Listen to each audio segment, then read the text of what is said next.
All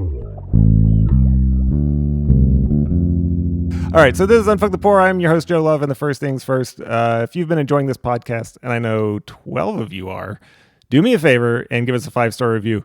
Tell your friends about us. Tell them Unfuck the Poor is the only podcast you listen to. Just lie to them. They won't know the difference. Today is an amazing episode, and by amazing, I mean horrible. The subject is horrible, but my guest today is amazing, and she is fully capable of introducing herself. So, Caroline, who are you? Hi, Joe. I'm so excited to be here on your podcast with you. I am, most importantly, the stepmom to your child's best friend. This is true.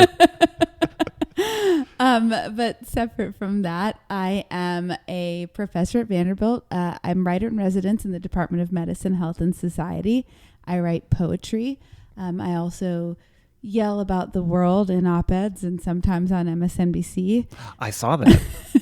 And I have a cookbook, and I have a TV show on HBO Plus about social justice and food and personal narratives and all of those intersections. It's called Hungry for Answers. It was produced by Viola Davis. Check it out, everybody, if you feel like it. And I love the show, by the way. Oh, thank you. People who watched it like it. Not enough people have watched it. Please watch it. And if you are listening. And what else? I'm a Nashville native, and I am a concerned American, and I am very excited to have this conversation with you this evening. I'm looking forward to it as well. And so you said you have a cookbook. What's the title of your cookbook? My cookbook is called Soul Food Love, 100 Years of Cooking and Eating in One Black Family with Memoirs and Recipes. And it's about sort of the lost food ways of the Black American South and the ways in which we forget the breadth of the kind of food that we had access to, and how that has impacted our health. And so I won't say it's a healthy soul food cookbook because people shake their head at me when I say that. But that's kind of what it is. I love it. The show, and in particular, your table in the other room that is made of cookbooks, is the primary reason that I thought of you for this episode. Because you focus on not only ingredients, but also specific foods like Nashville hot chicken, but also sugar. I really loved that episode. And today I picked a very special ingredient today just for you because of your obsession with food and apparently cookbooks. Today we are talking about the most important ingredient in the entire world. You cannot live without it. You cannot cook a dish without it. It's water. It's also the most boring ingredient. Specifically today, we're talking about water infrastructure, which is a very boring topic, but it's not, because it's tied to basically the very foundations of civilization. And we're specifically talking about the water infrastructure of Mississippi, and specifically Jackson, Mississippi, which is not in good shape. Are you abreast of this situation at all? I am abreast of the fact that the water is profoundly polluted and that it is specifically, I don't want to compare it to Flint because it's not the same. It's not a parallel crisis exactly, right? But it has parallels. But like Flint, the water that people have public access to in Jackson, Mississippi, is polluted and that crisis is disproportionately impacting communities of color in Jackson. Exactly. In ways that are having really wildly bad health outcomes. Perfect. And today we're going to discuss how it is much worse than probably people realize, because it is bad. Oh, good. Yeah. And by oh, good, I mean, I'm glad we're getting the word out. Not oh, good that that's happened. Like I said, today's episode is absolutely horrible. So water may not be the sexiest ingredient or the most flavorful, but one cannot overemphasize its important. And I want to look at water first in this episode in a global context before we get hyperlocal into Jackson's failing infrastructure. And I want to talk war and water in the third world, also in Europe, but very briefly. So last year, when the war in Ukraine unfolded in the first few months, I was hyper-focused on it. And something that took center stage was Russia's targeting of Ukraine's civilian infrastructure, specifically their water treatment plants. This left hundreds of thousands of Ukrainians without a source of water, and they resorted to collecting snow and purifying water from puddles. it happened in the late winter, and they would literally go outside and collect snow that had fallen, dirty snow, like from the streets, and they would boil it and drink it.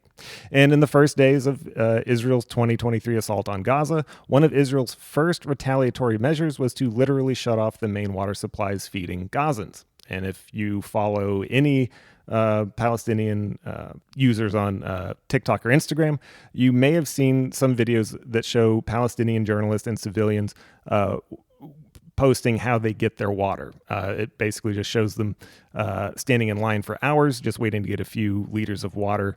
And they do this day in and day out, walking several kilometers to stand in line and then walking back home. Of course, potable water is good for more than just drinking and bathing. Hospitals need clean water for dialysis, sterilization. Mothers need it for baby formula, and it is crucial to a society's sanitation needs. In short, without access to clean water, a population cannot survive. If you want to inflict as much harm as possible to a people, take away their water. And there's a reason that targeting civilian infrastructure is a war crime. In non-military terms, it is simply cruel. Citizens cannot defend themselves against rockets and tanks, and they pose no military threat. The point of such attacks is to make the people suffer. There is no other motive. For the hundreds of millions of Americans who have uninterrupted access to clean drinking water, withholding water from civilians is an unthinkable violation of the human condition. We wouldn't stand for it. Unless you're black. For this episode, we need to understand what makes drinking water unsafe. And unsafe can describe two scenarios. You have bacterial and pathogenic contamination like E. coli, Giardia, Salmonella, and hepatitis. You also have Legionella and Cryptosporidium. There's a whole lot of shit. You can treat all of these by boiling water and treating it with chlorine or iodine. If you're going to have contaminated water, pathogenic contamination is at least treatable by heat and some chemicals. Chemical contamination is the presence of things like lead, arsenic, nitrates, glyphosate, and chloroform, just to name a few pronounceable chemicals.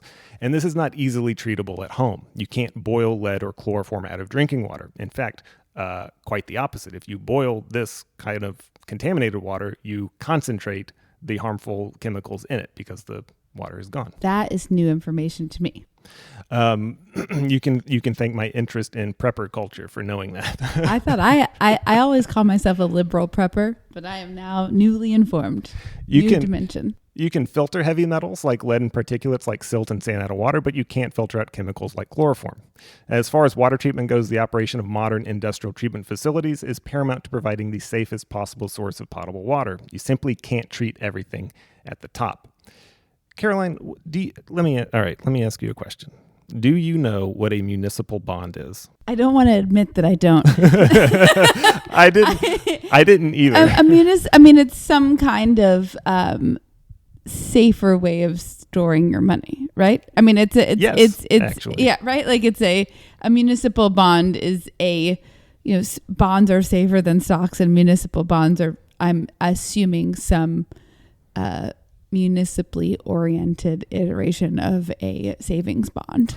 I love how you don't know what it is, but you took exactly what it is and you know exactly what it is. Like you took the words and you were like, this must be what it is, and you described it perfectly. So cities will sell bonds, and they'll use the revenue from the bonds to fund infrastructure projects. And this is not new. And so this is where we have to now talk about American infrastructure. First off, it's failing, and we need to understand why we say it's failing. American infrastructure is failing? Yes. Yeah, no kidding. It's just falling apart. It gets older. The infrastructure gets older the further east you go, and also the farther south you go. In the 1800s, New England undertook huge infrastructure projects like canals, railroads, dams, and reservoirs, and they were made possible with municipal bonds. The cities would sell bonds for, say, a new reservoir project or a new dam. Those were loans taken out by cities from banks and used on these service projects. Cities are cities, and cities are not construction companies. So when a municipal bond was taken out, the money is funneled to private companies responsible for all the project's logistics. So city like New York, they take out a bond and they pay a company to build the Erie Canal.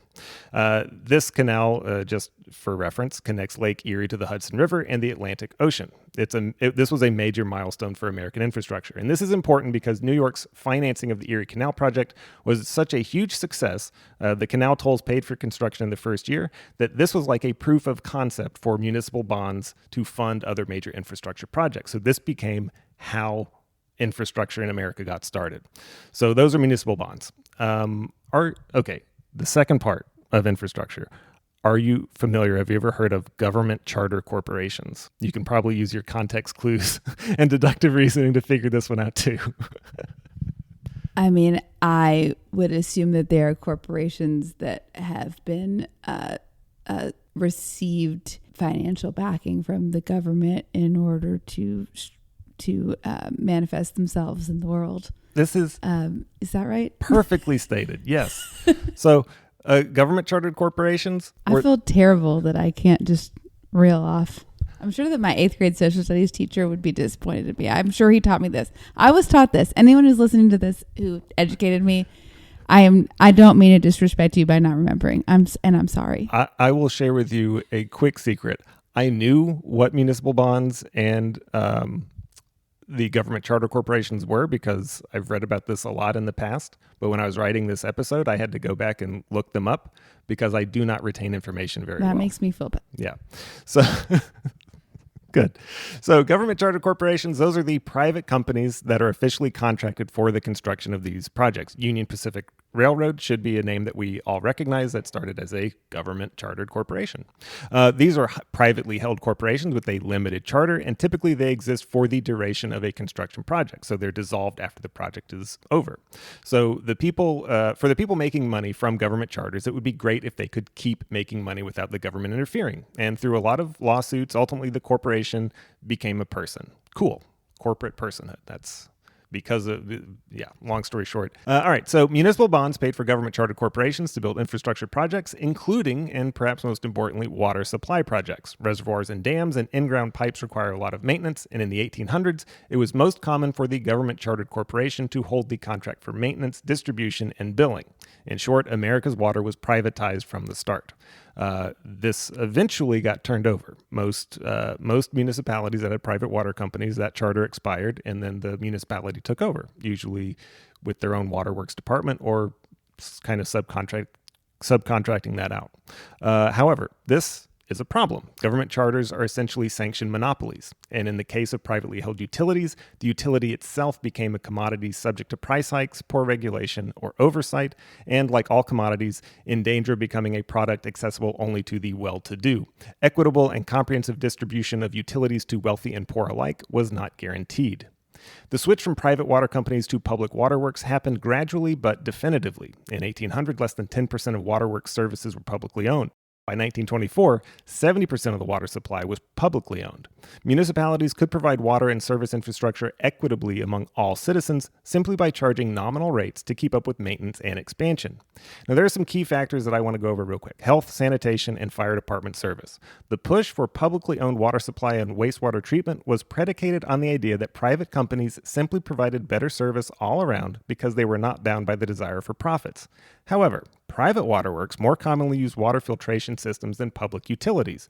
An outbreak of waterborne epidemics in the late 1800s saw no correlation between public or private supplies, and the largest city fires in America's history, New York in 1845, Pittsburgh 1845, St. Louis 1849, Chicago 1870, I'm just going to keep going, Chicago 1871, 1874, Boston 1872, and Baltimore 1902, all huge city fires. All of these occurred in cities with public waterworks. So, the most meaningful argument for public instead of private waterworks is democratization, meaning everyone within a municipality has access to clean water and wastewater management. Water is fundamental to life. I don't want to beat a dead horse, but hydration, hygiene, cooking, cleaning, any statement other than water is a human right is not made in good faith. Water is vital to human dignity. And now finally, we can focus. Is that your line? Yes. Any statement other than water is vital to human life is not made in good faith. Made in good faith. That's so good. Thanks. Congratulations. I love that line. Sometimes I do words good. It's really good. It's really good. Carry on. No, that actually means a lot to me. Thank you. But now we can finally move on to Jackson, Mississippi. Guess what, Caroline? Everything that we just talked about is all relevant, and it wasn't just a tangent, because usually I just ramble and it's all nonsense. Is water not public in Mississippi? Water's private in Mississippi. In a lot of places. And it's broken. It is. And black people don't get any? Yeah. Not in Jackson. So you lived in Mississippi for a while, right? 5 years. I only lived there for 1 year. Did you ever get a water boil notice? where you lived? My only answer to that question is that I might have, but I don't remember one. But receiving information from the government was not something that was like the most linear or accessible circumstance in my life when I lived in Mississippi. So I very well could have received, in air quotes, a notification from the government. I have no idea is the answer to the question. I'm going to tell you a quick story before I go into the story of Jackson. So we lived in Hattiesburg for a year, and there was a night when I went to turn on the water for a shower or Willa's bath or something, and brown water just started coming out of the faucet, and it was horrible. But we also heard a lot of sirens, and then the next day we got a boil water notice like taped to our front door. And apparently, first off, it was super weird going to Hattiesburg because when you have to go get your water turned on, you have to go to the waterworks. And it was just like this shitty concrete block building with like a window in it. And I was like, this is a really weird, like, I can't believe the city, I didn't realize it was privately owned. I was like, the city can't afford like a proper building for their water department. Well, no, it's because it's privately owned and they're not going to spend the money on anything. So they have all these reservoirs. And when there's a fire, the fire department hooks up to, a fire hydrant, and it sucks so much water out of the system that it actually starts to pull directly from the reservoir, and it fills all the domestic water lines with sand and silt from the reservoir because it's pumping so much water out. So you have to run your water to clear out the lines. And then if you're going to drink it for a period of time, like 24 hours, they send out the boil notices. So this is what Hattiesburg water infrastructure is like. And it's the same story across Mississippi where the water is private. Would you like to express your thoughts on that? Because your face is telling me a whole lot. I'm just worried about my health. Yeah. Is what I'm contemplating as I'm absorbing that. It wearies you the ways in which the vanity of the people who created the infrastructure of this country just thought, oh, well, if you leave it to individual state governments, they'll just do the right thing by the people. And then we're sitting here in 2024 wondering whether or not we've given ourselves any number of conditions and diseases by just drinking the water that these nice men who created these infrastructures set up a system that put that water into our bodies. It's just bewildering. So I'm just looking backward and worrying. I'm going to get into this a little bit later in the episode, but as I was writing it, one of the things that popped out, they kept mentioning lead in water, and it didn't occur to me until maybe halfway through writing the episode, and I just started thinking, like, why the fuck is there lead in water? Where the fuck is it coming from? Because we've never used lead water pipes. That's not a thing. Now, the Romans used lead water pipes, which is interesting. The Romans did, I think. Anyway, apparently the calcium deposit or the mineral, it doesn't matter. The mineral deposits in the water lined the lead and they didn't get lead poisoning, but it doesn't matter. But no, the lead comes from how, like, your water pipes in your house are actually soldered together because some of the solder contains lead. But they also use some types of metal have a lead component to them, but it's not used specifically for like water supplies. It's all in the fittings and connections. Now, one could argue that once we have the scientific data to say that lead is harmful, you'd have a bunch of people like, oh, we should do some sort of program to get lead out of our home. Nope.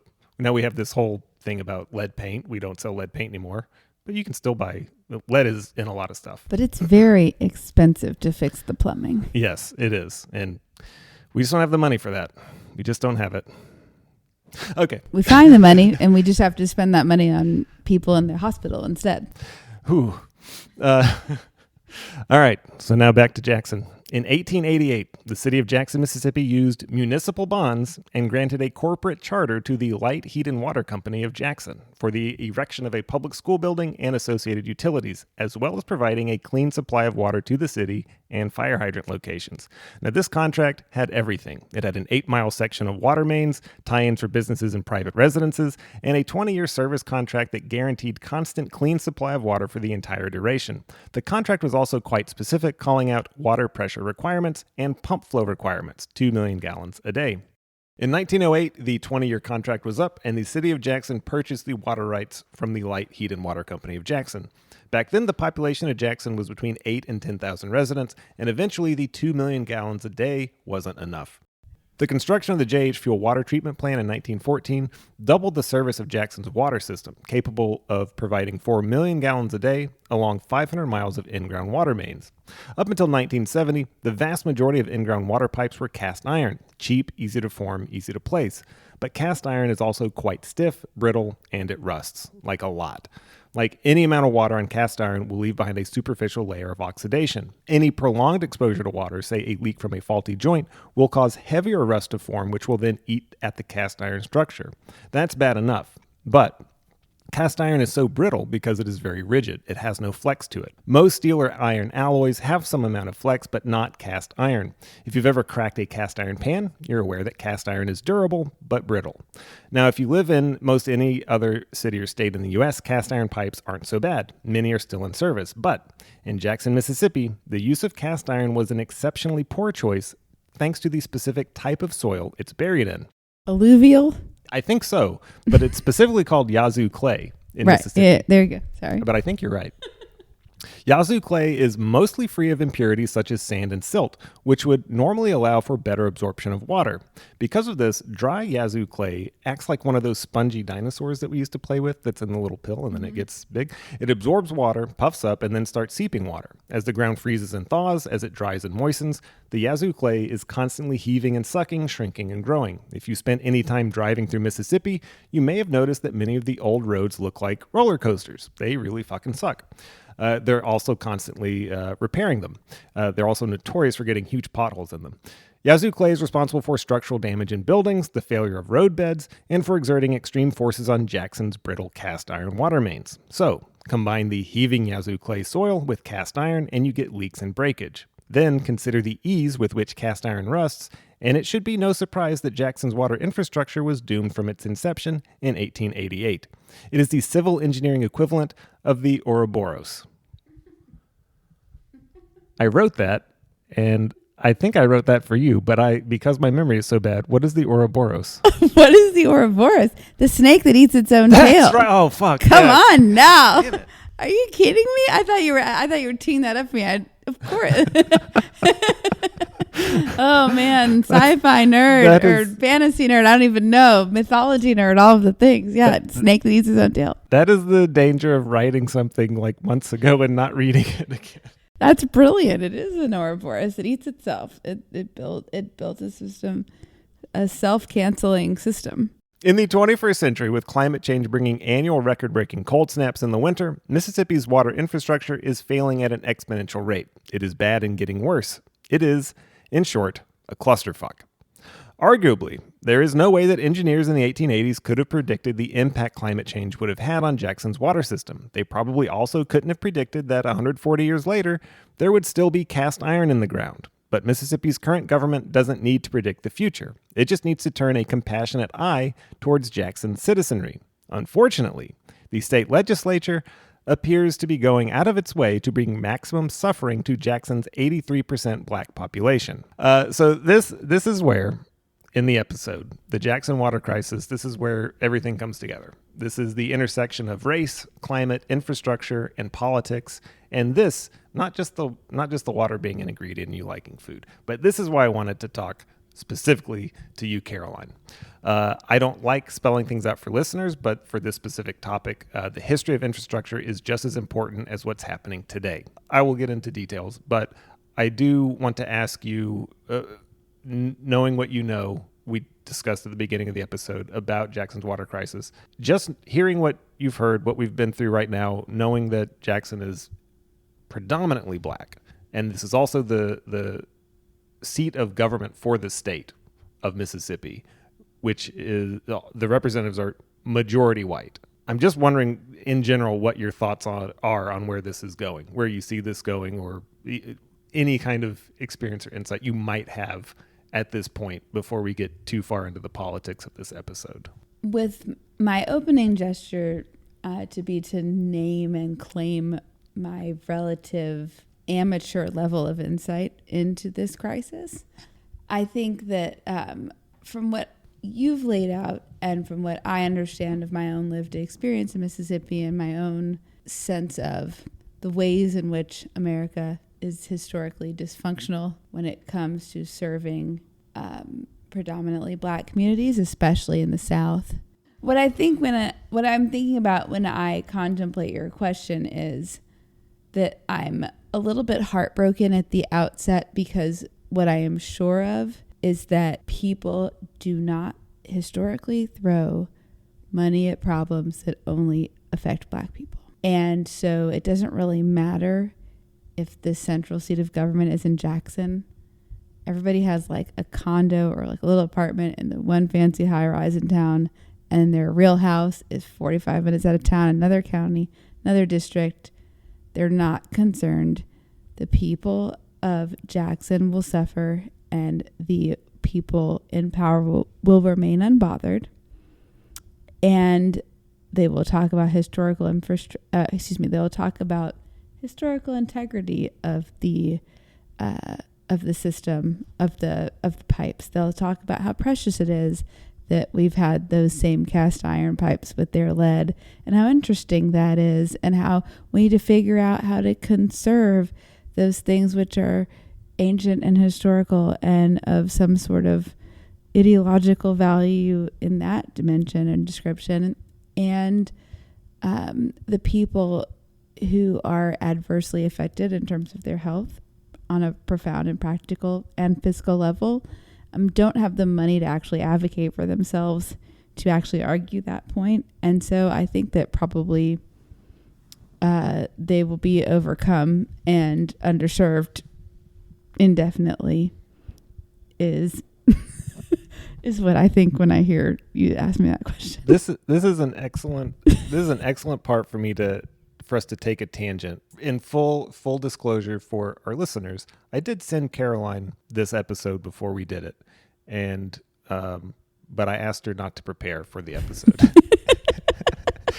And so she does not know how this story plays out.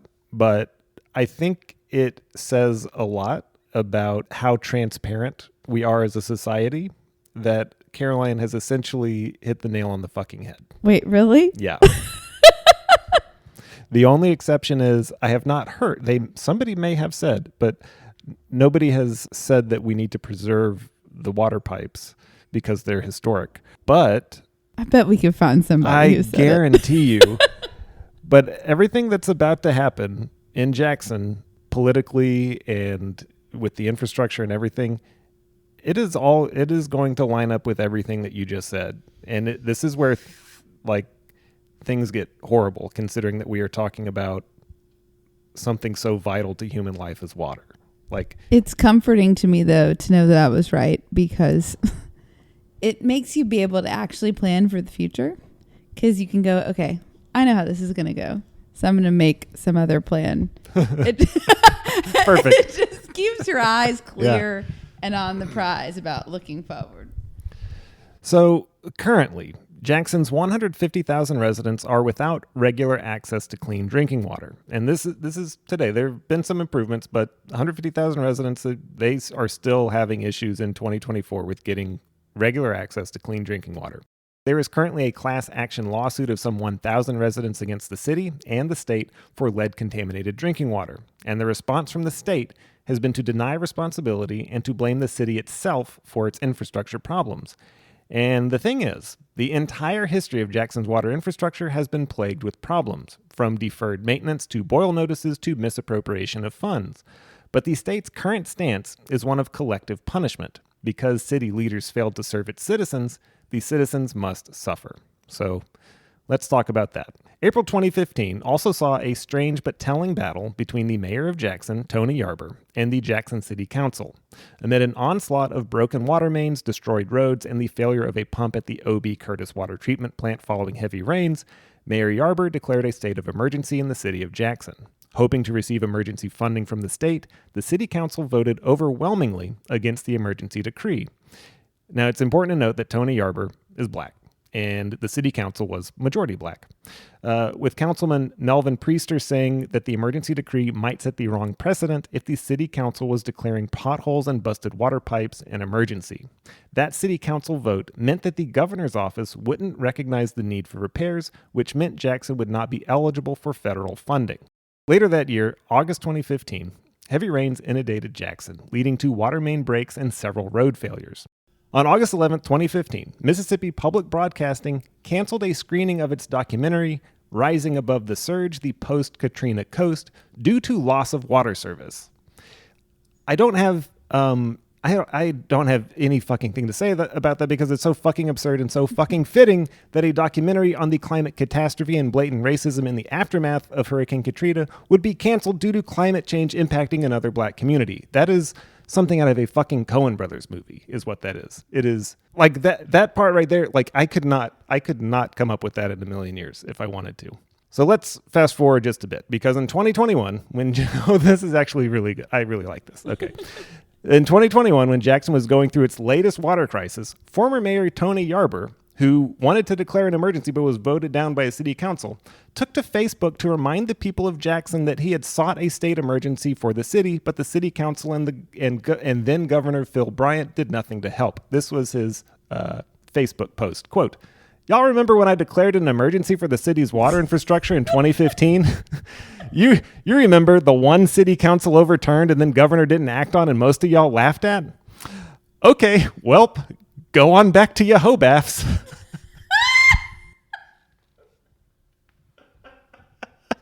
That is fucking perfect. I love Mississippi. No. It's what is it?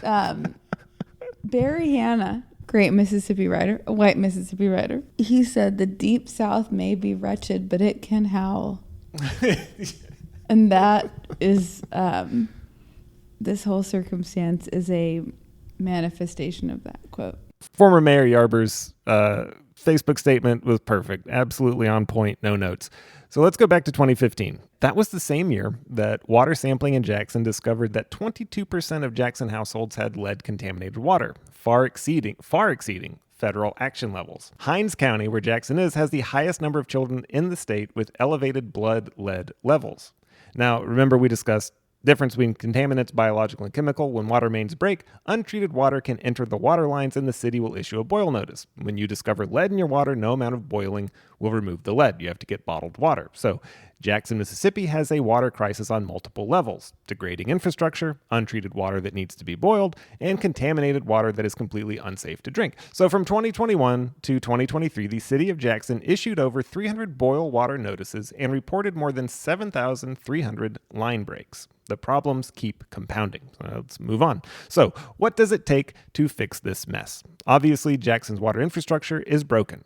Like Flint, the only actual way to fix the problem is money. A shitload of money. And the whole thing, from reservoirs and pumps and filtration systems to the main lines running through the city to the individual service lines feeding each home and business, they all need to be replaced. This is a tear it out and start over kind of issue. You cannot piecemeal your way through it. Because since 1888, the combination of brittle cast iron, Yazoo clay, and deferred maintenance have left the city with unusable infrastructure. Money is the problem, and here is something frustrating. There is less regulation and hem-hawing over sending tens of billions of dollars to Israel and Ukraine than there is over providing the city of Jackson with the $2 billion a total infrastructure replacement would cost.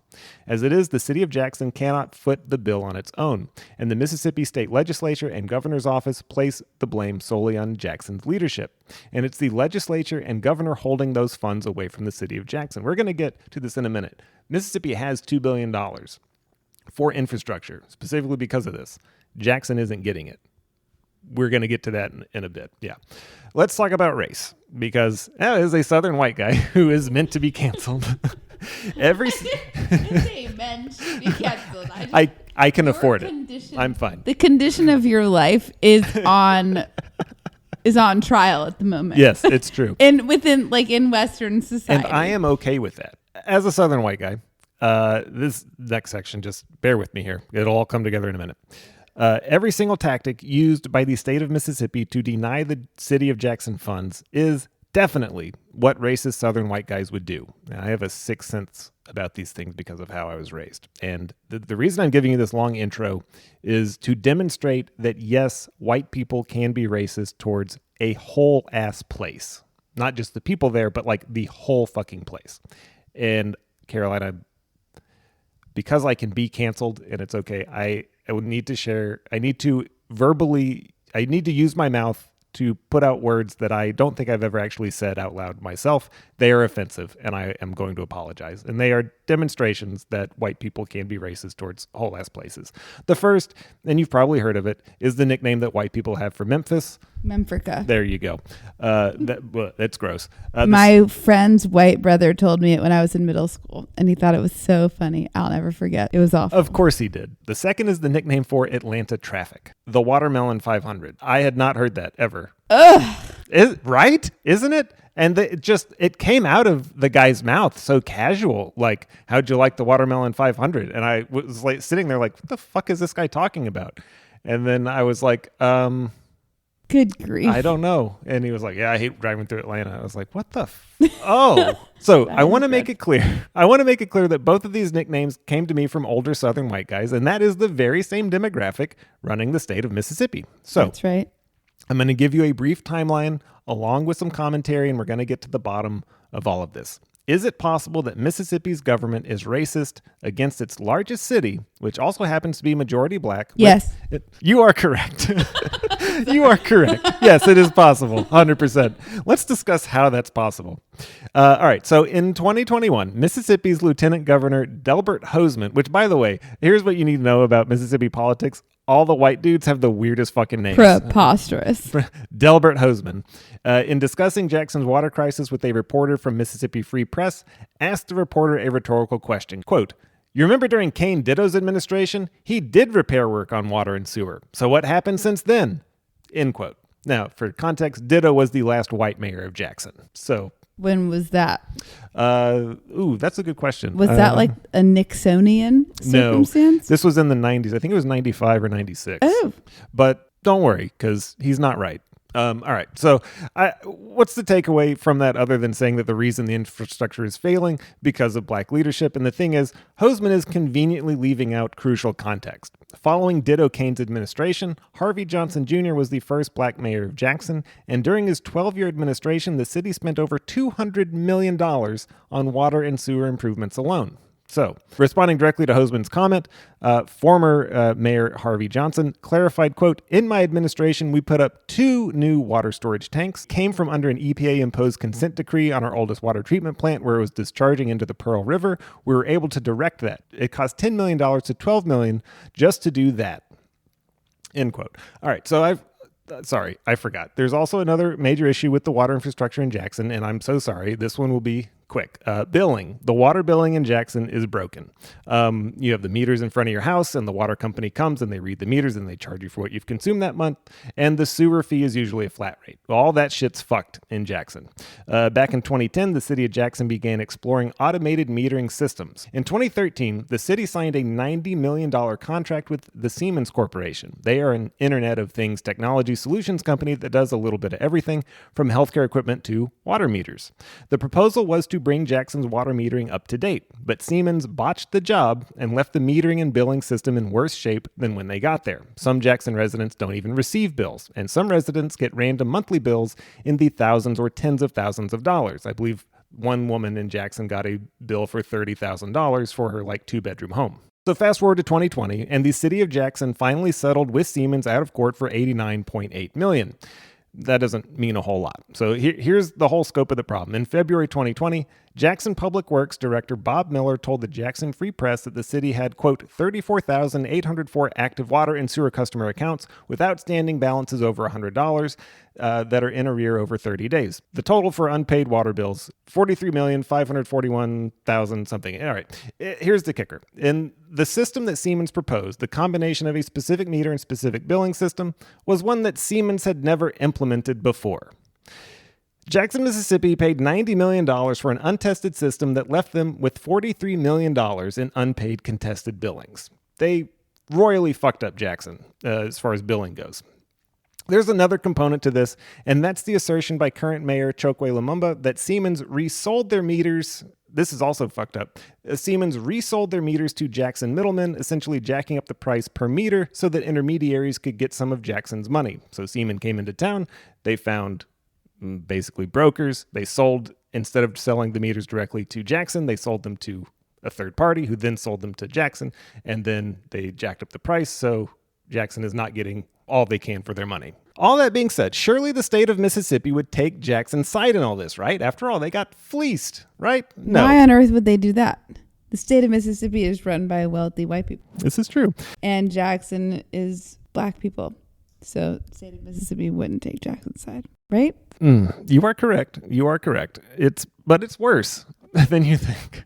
Well, it's always worse. In 2021, just a few years ago, the state legislature denied a proposal bill that would increase local sales tax from 1% to 2%. We're going to get into that in a minute. That's important. But they denied the request, and Governor Tate Reeves' response was that Jackson needed to fix its problem with its billing system before, quote, asking everyone else to pony up more money, end quote. So they'd already put up the money to do it. Siemens fucked it up, and then the governor was like, you really need to fix that. And they're like, we don't have the money. You fucked us up. Can I just pause here and say that when I was a public school teacher for the state of Mississippi, I was given $280 a year of money to spend on my classroom. $280 a year. And just to be clear, that was a classroom that had a hole in the ceiling, a gas heater also on the ceiling that had fire to heat it, and no textbooks. And I had 86 students, and I was paid $31,500 a year. So before taxes. So just all of that to say, like, the state of Mississippi and their allocation of funds and whether or not they have money and the ways that they ask people to spend money on shit before they're willing to dole it out, like, it's preposterous. And I've been a state employee of the state of Mississippi, and they don't pay, and it doesn't make any sense. I'm just going to name that right now. Caroline, sometimes I'm not good with words. What's that one word for when someone is taking the domineering or fatherly role in a relationship, but it's just abusive? Is there a word for that? Oh, do you mean a misogyny, patriarchy? Like, yeah, there you go. Yeah, there you go. That might be it. Those fit. Yeah, that's what this relationship is. It's horrible. They're just doing shitty stuff. So now let's talk about something super boring, and that is local sales tax. And trust me, okay. Mississippi's statewide sales tax is 7%, and each municipality, city, or county can opt in to an additional maximum 1% local sales tax. That's how the state works. And that additional 1% local sales tax goes towards whatever the city or county wants. In 2011, the Mississippi State Legislature passed a resolution allowing Jackson to add that 1% sales tax. So they went from 0 to 1%, essentially an infrastructure tax for roads, bridges, and water. 2014, the city of Jackson voted to levy the tax in a referendum. Since it's been in place, it has raised over $120 million. That's $120 million over not quite a decade. And that money has gone where Jackson said it would, repairing roads, bridges, and waterworks as the funds are available. So they're using the tax money, the addition, that 1%, they're using it exactly how they said they would. Exactly. Yeah, but the rich white people of Mississippi that are paying that tax don't care about whether or not it's serving Jackson, right? That's the thing. Jackson is only charging it in Jackson. That 1% is coming from the people of Jackson. So they would later vote to raise it an additional 1%, but the governor said no. That sounds so lovely. Doesn't it? Oh my gosh. That way, yeah.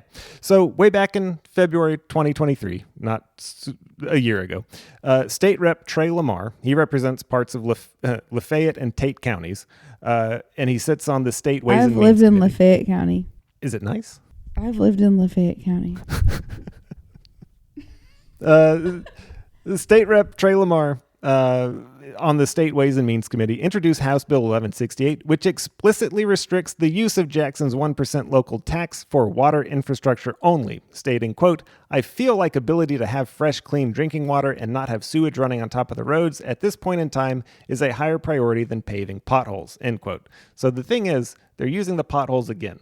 They're talking about infrastructure, but instead of, saying, yes, you can use that on water, they're saying, well, we're not going to, you can't use it on potholes. All right, so whatever. That's great and all, but just keep in mind that Lamar represents Lafayette and Tate counties, not Hinds County. And just for the record, those counties are not even near Jackson. They are not touching. Lafayette is, I'll just be clear, Lafayette is where the University of Mississippi is. I lived in Lafayette County when I studied at the University of Mississippi. That's where Oxford is. It's a purple county, I would say.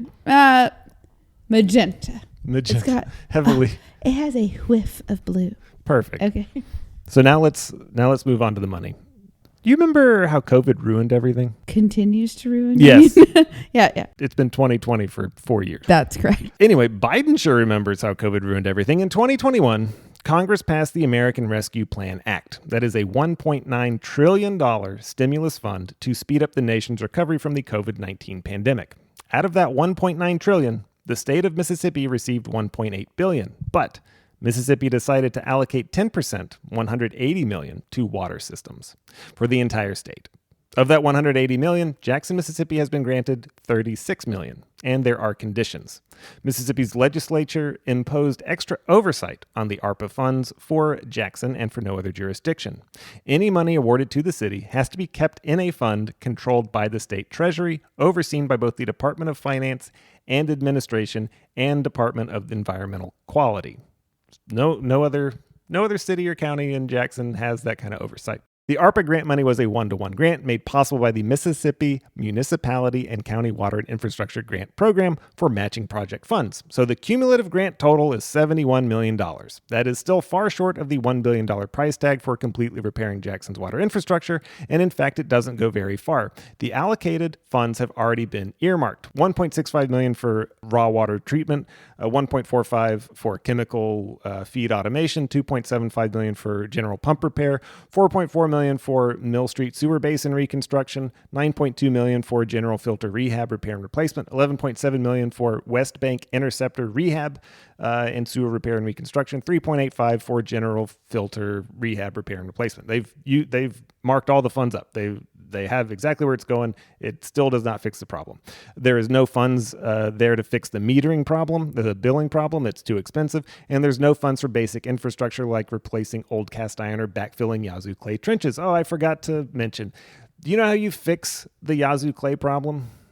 You dig out a trench in the thing, and then you just backfill it with gravel. And the gravel makes up for how it swells and stuff because the gravel will move around the pipe. It doesn't it moves around it helps with, that's all you have to do. Dig a trench, put gravel in it. There you go. That seems inexpensive. It is. Gravel is super cheap.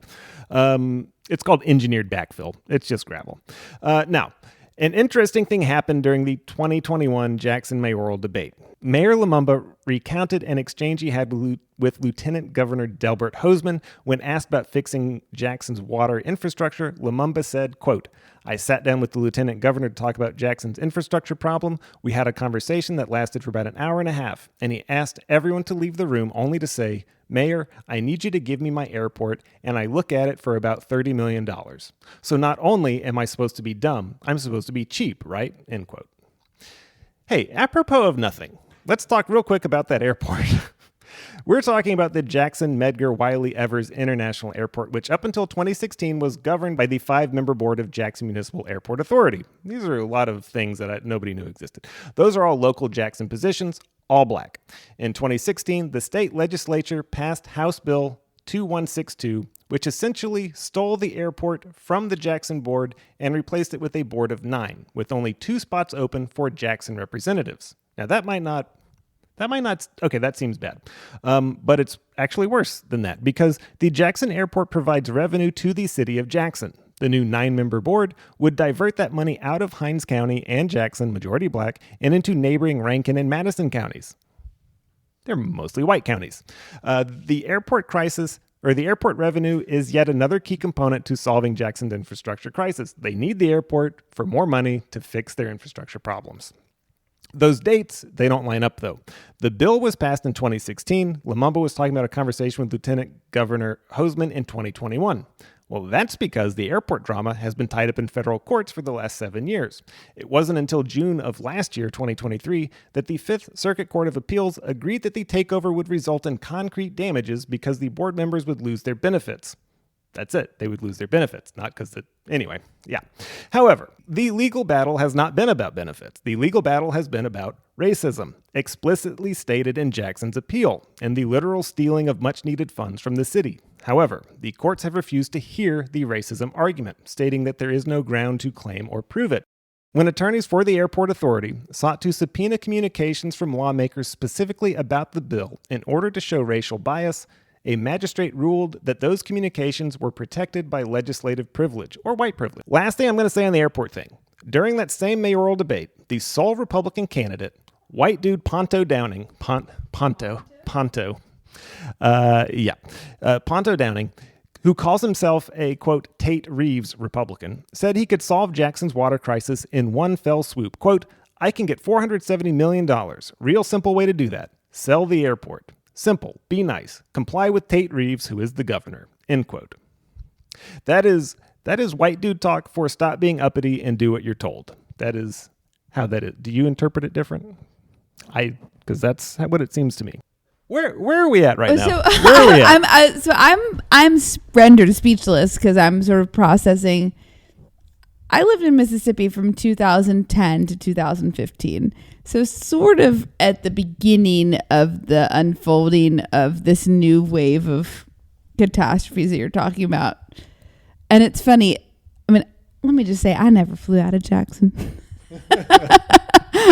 I flew out of Memphis. Because for a number of reasons. What I will say that is useful in this conversation is that I have a tremendous respect for Black people who are trying to navigate municipal elected obligations in spaces that have really profound white power adversarial structures that they're trying to figure out how to get as much as they can for the people they represent. And the kinds of compromise that you make when you are a Black person in power, with small power, in a state that has really big white power, I think you can make big mistakes that are really with good intention. I don't, and that's not an excuse, but it's also, we're too in the midst of the history of all of this kind of thing to know what's right or wrong. You know, do you give somebody the airport to get the money? I actually don't know. 470 is much closer to the amount that is needed, right? Because you said the amount that's needed is one point something billion dollars, right? And so Ponto is saying he can get half the money instead of some like a tenth of it. Yeah. And what he wants is a selling of the soul. But here's the other thing about Ponto, because he's the Republican. I mean, Ponto sounds like a nightmare. He's a piece of shit. Yeah. The only reason this guy had no chance of winning Jackson's mayoral race, conservative Republican white guy in Jackson running against the incumbent. They've had Black mayors since the mid-90s. There was no way he was going to win. It really seems like the only reason that he was there was to bring up the airport against Lumumba to say, you could fix all this shit if you would just sell the airport. And then he just basically pieced out because he was a white dude who was never going to get elected, but he put it out basically in the public record. You could do. That's what it seems like to me. That's like a different level of. The question then becomes, what does it mean that he's shaming this Black mayor who is trying to stand up for what is needed by saying, well, if you just gave up this one thing, and he makes the compromise look reasonable. But then even in the midst of that conversation, he's only offering half of what is actually required. Like, it is such an active, like, hamstringing of advancement for the needs of the Black people of that city. And it's like, it's just farcical because it's like, I'm going to shame this Black man who's like actually doing the work, but I'm going to shame him by offering more than what he's got and still not enough and try to make him look bad with that. It's like there is something so ugly about that it is head spinning. There's also the component that the suggestion is that if they just sell they'll get that money like no strings attached. It has been proven to this point every single time there's money involved, the state is going to control it when it comes to Well, Jackson. 100% that, but also give up your airport. I mean, that's such a giant sacrifice. Yeah. I mean, it's like, that is its own giant strings attached. And just considering that the revenue from the airport is actually for that county, and it's then going to serve other county. The fact that Mississippi is so underserved when it comes to like modern transportation, that's why it's a difficult place to choose to live unless you have profound wealth or you're living in such a rural and removed circumstance that it doesn't make a difference whether or not you have access to the rest of the world. It is so frustrating to read about how they're just playing with this. It's like a toy, just back and forth. It's cruel.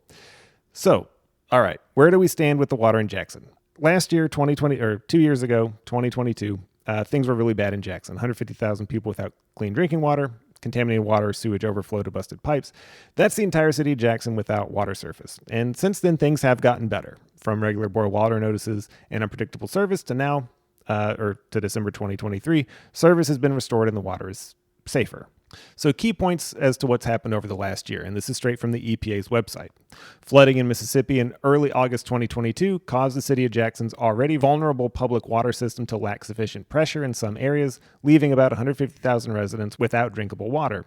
August 30, 2022, emergencies were declared by the mayor, the governor, the Mississippi State Department of Health, and the president. The city was under a state-imposed boil water notice for 40 days, ending September 16, 2022. Multiple federal, state, and local partners responded, making progress in restoring water pressure and repairing equipment. However, the city needed more time to address staffing shortages, operations, and maintenance issues, and needed infrastructure repairs. In December 2022, a severe cold snap reduced ambient temperatures to well below freezing for 48 hours. Once again, the city lost pressure to thousands of customers, and a precautionary citywide boil water notice was issued.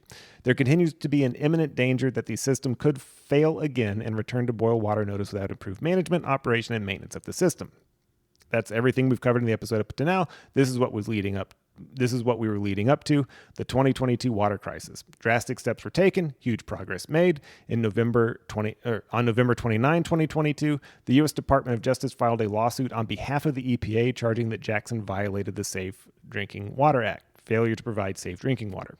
At the same time, a proposal was filed in federal court to appoint a third-party manager to stabilize Jackson's water system. So here we go, because it's about to get better. It has to get worse before it gets better. So, a federal court appointed a third-party manager to stabilize Jackson's water system. This is a proposed stipulated order meant to act as an interim measure while the named parties come to a legally binding consent decree. Okay, whatever. One day later, November 30th, 2022, Mayor Lumumba released a statement, and I am just going to read the opening paragraph. After months of collaboration with the U.S. Department of Justice, the Mississippi Department of Health, and the U.S. Environmental Protection Agency, the City of Jackson is pleased that we have finally reached an agreement that represents a critical next step in our efforts to provide immediate and long-term solutions for Jackson's water crisis. I appreciate that the City Council and Honorable Judge Henry T. Wingate signed off on the interim stipulated order in one accord with my administration. Ted Hennepin has been appointed as the water system's third-party administrator, and we have enjoyed building a working relationship with him since the start of the emergency. Mr. Hennepin has been instrumental in lending his expertise to our recovery thus far. Okay, so if that was kind of hard to follow, bunch of lawsuits, taken to court, federal judge appoints Ted Hennepin to oversee Jackson's water system. And this is actually a good thing. Ted Hennepin is the man of the hour, and Jackson residents seem to actually like him. Judge Henry Wingate held a 30-day public comment period for residents to speak up about Hennepin's appointment. 95% of those comments were in favor. And Hennepin actually is a legit water guy. He was the acting general manager of the Sustainable Water Initiative for Tomorrow, that's SWIFT, which is a water purification initiative in Eastern Virginia, and he contributes to the ocean research project sealevelrise.org. That is an educational platform that analyzes data to inform on the risks, causes, and solutions to sea level rise. He's also white. This is important in a minute. So the guy knows water, and we'll get into money in a minute, but I want to say, reading through Hennepin's work in Jackson, something strikes me as perhaps understated but hugely significant. Water billing. Hennepin's policy of billing collection is, get this, compassionate. Hennepin officially took his role in Jackson in December 2022, and his policy on billing is that Jackson residents would only receive billing statements for service provided after he took his position. So you remember how the governor was like, fix your billing, and the billing system was fucked? Hennepin was like, hey, the billing is fucked, and we can't collect tens of thousands of dollars from residents with busted water pipes. So all the back charges, they basically just got pushed off to the side. Hennepin decided not to charge him for it. He basically started over. In the future, if Jackson wants to try to collect on those charges, they can, but Hennepin isn't going after it. He only wants to bill for a functioning water service, and Hennepin is in this for the long haul. Initially, he was just like going to be there a year, but he's agreed to a 4-year stint as head of Jackson's Water Authority, after which he will then move on. The good news in short order. Hennepin took over in December 2022, and in June of 2023, the EPA awarded the city of Jackson $115 million to support water infrastructure investments. And as part of the 2023 federal budget, President Biden secured an additional $600 million in supplemental disaster funding specifically for the city of Jackson. So there you go. Everything solves, wrapped up in a neat little package. Fuck. I forgot 2 things. All right, so the money. All right, remember how the state of Mississippi passed legislation to take over the Jackson airport? Well, Jackson, Mississippi went back on some bullshit with the $600 million allocated to Jackson. And just keep in mind that $600 million is specifically for Jackson's water infrastructure, not potholes, just the water. Senate Bill 2889, sponsored by David Parker of Olive Branch, and designed by the Lieutenant Governor's Office, proposes the creation of a regional water authority board to oversee Jackson's water, sewer, and drainage system once Hennepin's 4-year appointment is over. So, we have the state of Mississippi pushing for control of the airport, the water system, and replacing Jackson police with state police and overseeing its court systems. Oh, do you remember that? The state police, Jackson police, they wanted to do away with the Jackson Police Department and have like Mississippi State Police in the city instead of Jackson. Did you remember that? That's minor detail, different episode. Mayor Lumumba's statements on this whole thing. Quote, "It reminds me of apartheid. They dictate our leadership, put a military force over us, and we're just supposed to pay taxes to the king." End quote. That's pretty astute. Then there's the community at large, whose interests are being pushed by community advocacy groups. What do I mean by that? The appointment of Hennepin was court-ordered. The whole broken infrastructure thing is being overseen by a federal court. That is the proposed stipulated order in the EPA lawsuit. It's a whole thing. So 2 local advocacy groups, People's Advocacy Institute and Mississippi Poor People's Campaign, filed a motion to become parties to the suit. In addition to the existing parties, the Department of Justice, the EPA, Mississippi Department of Health, and the city of Jackson. The group's concerns are, to be frank, reasonable. They want departmental transparency from Hennepin, and they want to see those funds, $700 million plus at this point, go in part to creating employment opportunities for folks in Jackson. That makes sense, right? Live here, work here. Here are some of the points of what these 2 groups want. Assuring the public the return of local water control of the water system once Hennepin leaves. Requiring Jackson Water to comply with public record and procurement laws, requiring regular community meetings as well as input from the community over hiring and contracting decisions, requiring monthly water system updates versus the current quarterly requirement, requiring a community ombudsman to consult with Jackson Water over important decisions, and alerting residents of boil water notices in person, via text, email, phone call, and social media. Basically, they only give like 1 or 2 ways to do the boil notice, and people look at their phones more. Okay, I think all that's reasonable. The group's transparency and communication concerns are that Jackson residents aren't receiving vital information or enough of it from the water service when it directly concerns quality or availability of water. Again, this makes sense considering that's the entire point of the lawsuit. Judge Wingate, presiding over a July 2023 status conference on the case, heard concerns from the local residents that confirmed the advocacy groups were sound in their demands. Residents also expressed concern about the lack of local Black leadership at Jackson Water and that large contracts were going to out-of-state vendors, kind of like the Siemens thing all over again. In response to the comments made at the conference by advocates, Wingate had this to say, quote, "Overall, the presentations from Hennepin's critics were either uninformed, short-sighted, clearly political, well-intentioned but naive, or, as earlier discussed, racist," end quote. That's not good. That's not good. In response, Mississippi Poor People's Campaign advocate Danielle Holmes said, quote, "This isn't an attack on Mr. Hennepin. This is not a black or white issue. When the judge makes a statement that we just want someone black to fix our water, that's very disingenuous," end quote. And they actually like Hennepin. Here's the thing. They like Hennepin. I'm going to wrap this up with Kimberly Leafitt's response or a statement. She's an attorney at the National Resources Defense Council. Quote, "Safe drinking water is a basic human right. It is unacceptable that Jackson's predominantly African-American community has had to spend years fighting for it. As the emergency petition to the EPA makes clear, the federal government must take steps to ensure the people of Jackson receive safe drinking water. Solving Jackson's water crisis will require the EPA to listen to community leadership while enforcing the law so that trust in the water system is repaired," just like the water system itself. So I know that just ended abruptly, but that's the end of the script. All of it? That's the end of all that. I kind of ended it that way because there is no neat resolution. Like, they're still in the midst of dealing with it. The money is still tied up with the state government. Everybody's an asshole. Hennefin's trying his best. The community advocacy groups are still out there, and they're still doing the work. And it's frustrating that one of the founding members of one of these advocacy groups, her father worked for the water system, and Hennepin fired him as part of when he came on board. And so now there is this perceived resentment, if you will, between this woman and Hennepin, even though clearly she does not say anything negative about Hennepin, just that the community needs to be more involved.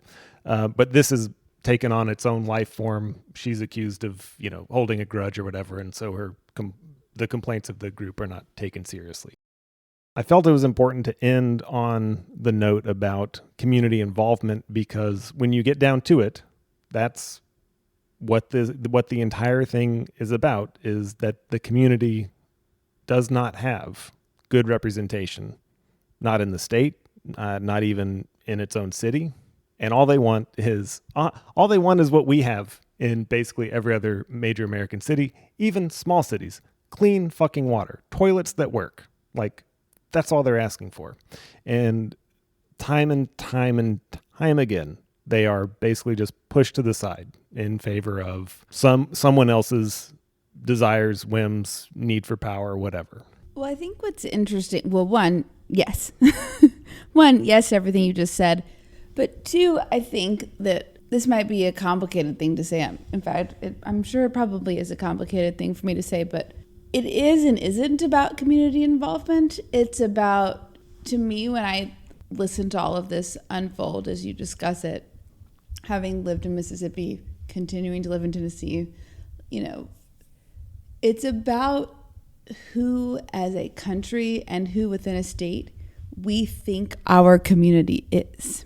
Because if I am an engaged, equitably minded citizen of a state or a country, a commonwealth, a community, what I want is for everyone in my community to receive equally adequate service of the things that we all understand to be our rights. And so the fact that we're talking about just one city in a whole state, and the question of whether or not they as a city can get their act together or not, I mean, to me it's about, or whether or not they've got representation. The big picture question is, why is the entire state of Mississippi not concerned that there is a chunk of Mississippians who do not have access to what every person in Mississippi should have access to? And that should outrage every citizen of the state of Mississippi. But there's not a sense of community feeling across the entire state.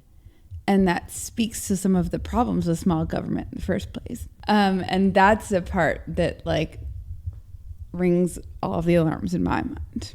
I think, sorry. No, I mean, this is where the unscripted part gets the best of me. You're 100% right. What I noticed about living in Mississippi myself is whether it was the way I look at the world or whether it was true, it feels very much like a segregated place still, even in Hattiesburg. talking heads on the news can talk about, whether or not we have systemic racism and whether or not that's real. But when you go to a place like Mississippi, you can feel, it is a very real feeling, that there is a huge separation between black and white. And when it comes to this specifically, it seems so egregious that in the state legislature, run mostly by white people, huge majority white, with a white governor who blatantly says shit like, give me your airport. And then you have other people who say, remember when we had the last white mayor?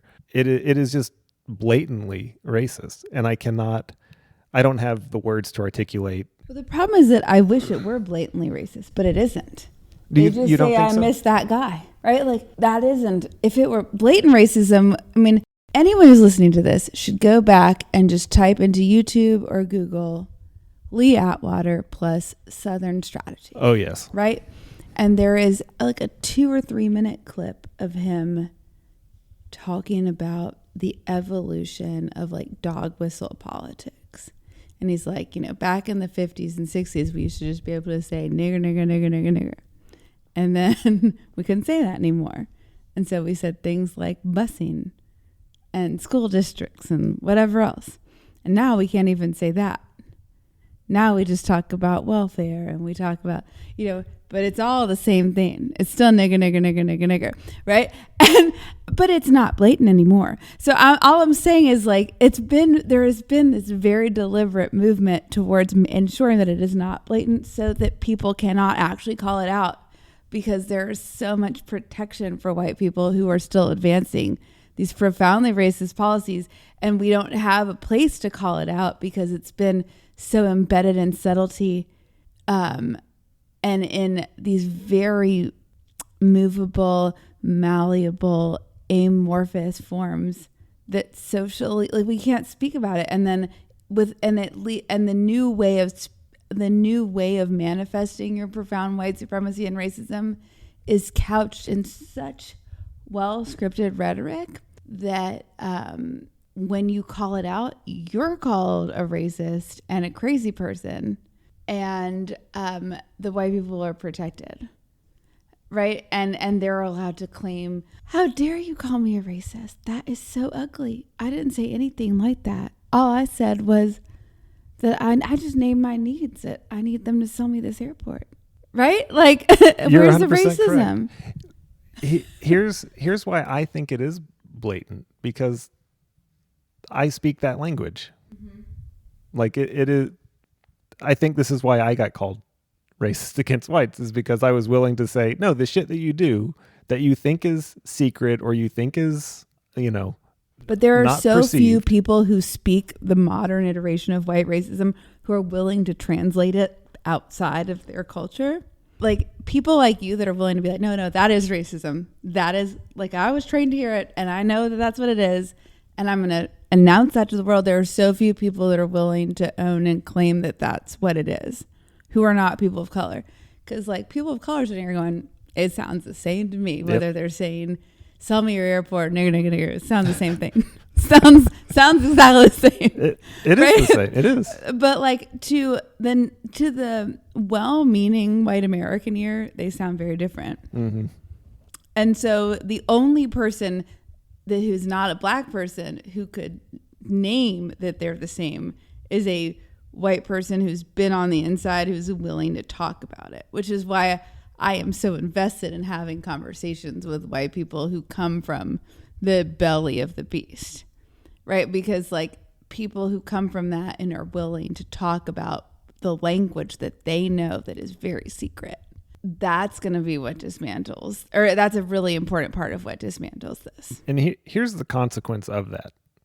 This is why people don't do it, because we know what it's like to be, we know what they think about people on the outside. And I do this a lot in the podcast. I always call anybody that's not a straight white male the other, because that's how it's viewed. And you know that if you don't keep playing along in those circles, you will become the other. And that's very isolating.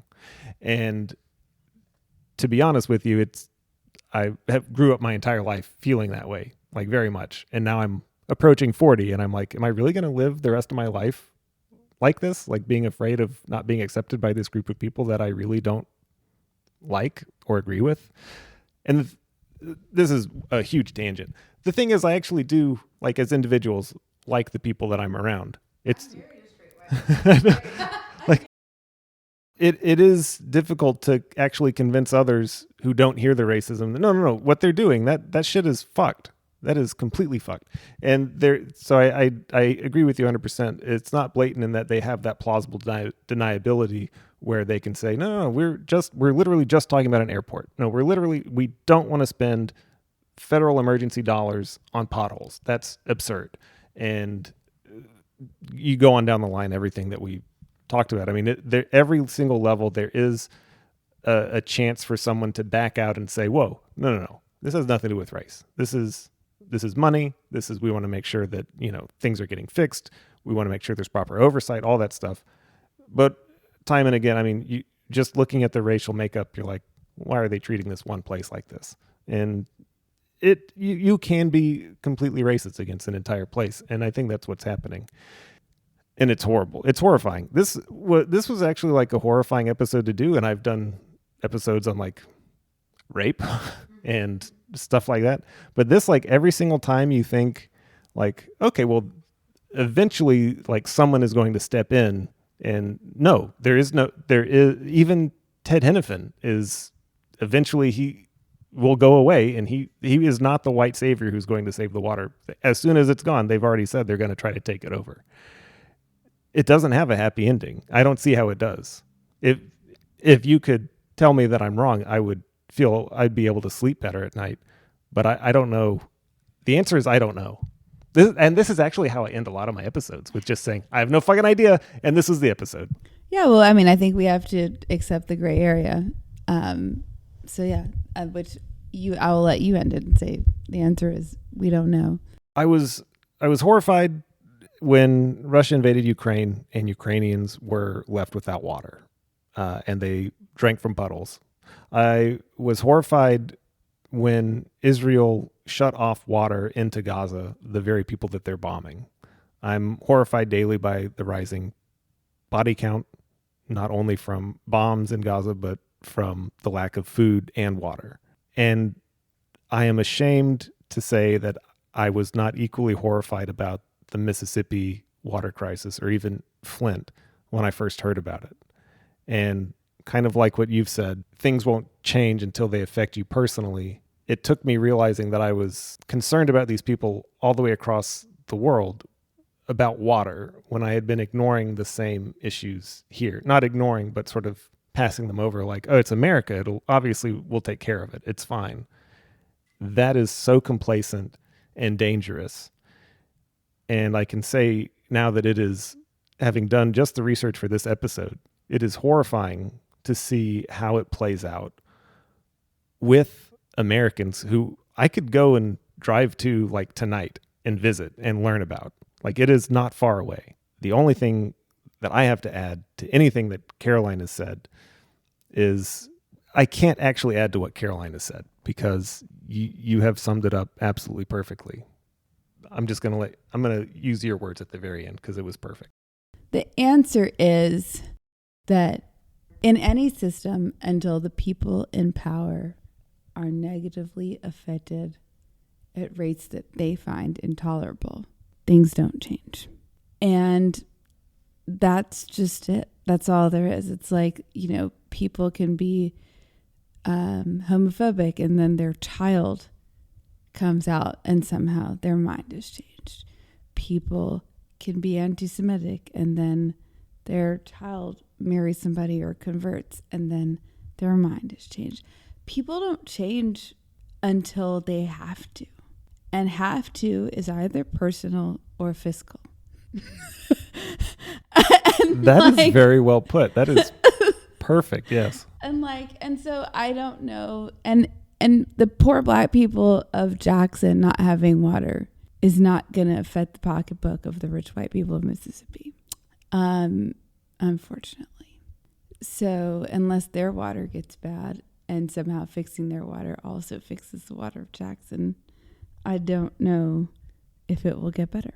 And like every episode, I'm going to close out by Caroline. Is there anything you would like to promote, add, say, anything like that? If you're listening to this, please read the newspaper every day. Read more than one newspaper every day. Read one that makes sense to you and one that frustrates you. And please vote, and please make sure that everyone you know and love is registered to vote and is planning to vote in November. Because one way or the other, we must engage in democracy. And the will of the people needs to start being the present body in the White House. Period. This is Unfuck the Poor. I'm Joseph Love. This was Caroline Randall Williams. Thank you so much for having me. It's been a pleasure. This is one of my favorite episodes, I think, ever, but I say that about every episode, so they're all my favorite. I'm coming back so you say it about only mine. Perfect. Deal.